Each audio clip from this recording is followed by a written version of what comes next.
Have you ever walked into a car dealership feeling financially confident and walked out 3 hours later wondering if you just locked yourself into a 7-year mistake? You didn't lose control. You didn't miscalculate. You didn't suddenly become bad with money. What happened is much simpler and far more dangerous. You were shown a number that felt affordable without ever being shown what it would cost you long term. Right now, millions of people are driving cars they technically qualified for but financially can't afford.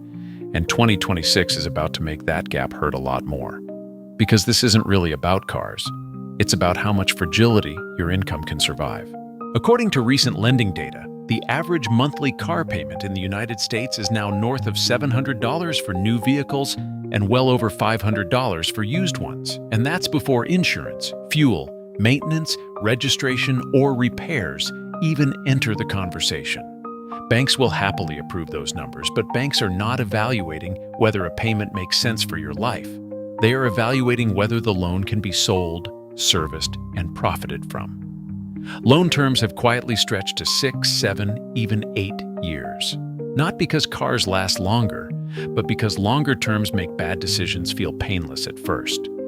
A lower monthly payment doesn't make a car cheaper, it just makes the mistake last longer. You've probably heard some version of the 24-10 rule, which suggests at least 20% down, no more than 4 years of financing, and total transportation costs under 10% of gross income. That rule still works, but in today's environment, many planners consider it generous. A more conservative framework, the one that actually survives stress, looks closer to this: 20% down, a 3-year loan, and transportation capped at 8% of gross income. The logic is brutally simple. If you can't pay off a depreciating asset in 3 years, you're buying too much of it. Monthly payment is only the entry fee because real ownership includes insurance, often $100 to $300 per month depending on profile, fuel, maintenance, wear items, repairs, registration, and taxes. And then there's depreciation, the silent killer. Industry valuation data consistently shows that new cars lose roughly 20 to 25% of their value in the first year alone, and around 60% within 5 years. That means a $30,000 car often becomes roughly a $12,000 car before the loan is finished. You're not just paying for transportation, you're paying to watch value evaporate on a schedule you don't control. Let's stop being abstract and get specific. At $50,000 of annual income, after taxes, take-home pay often lands around $3,300 to $3,500 per month. Under the 10% rule, total transportation is about $330. And under the 8% rule, it's about $260.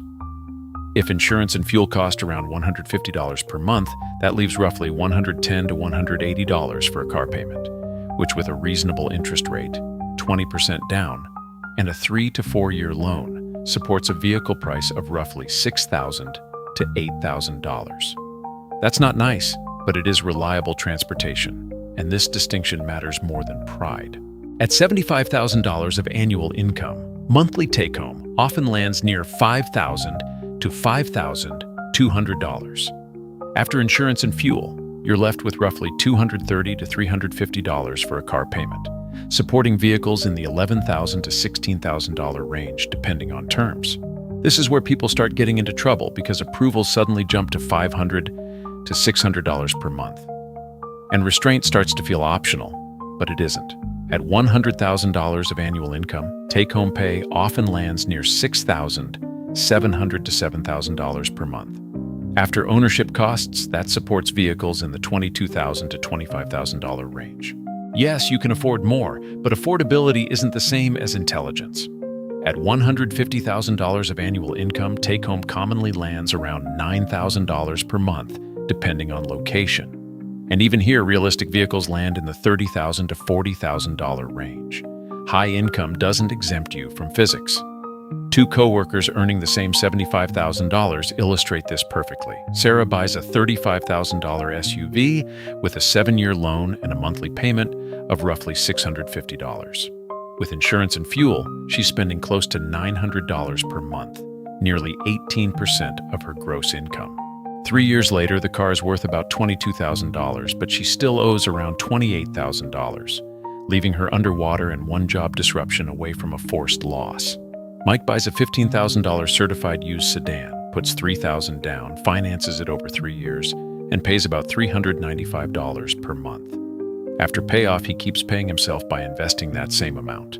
And over a decade, even modest market returns compound into tens of thousands of dollars.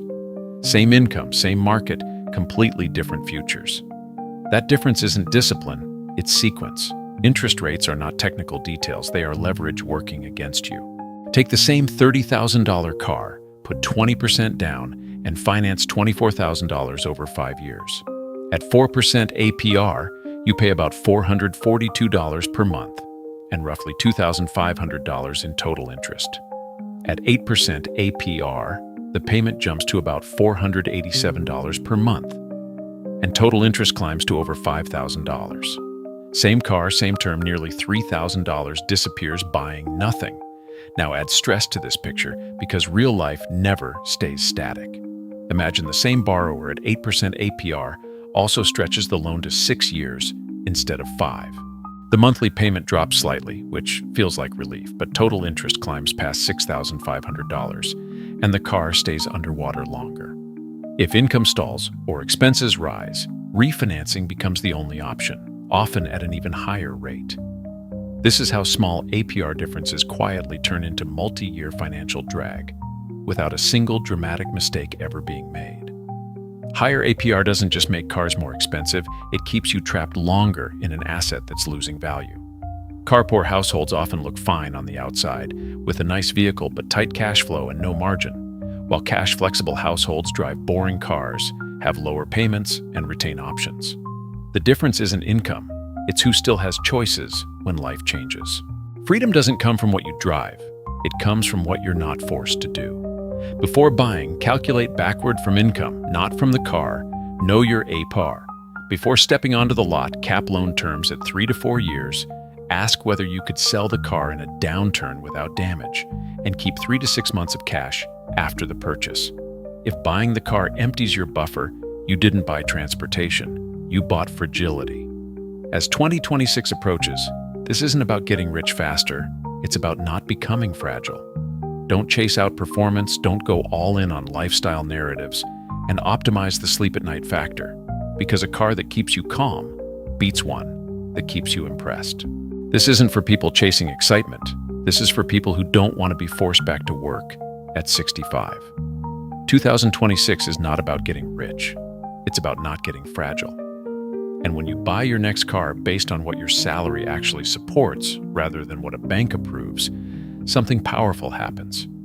Your money stops fighting you, and your future starts compounding. Thanks for watching.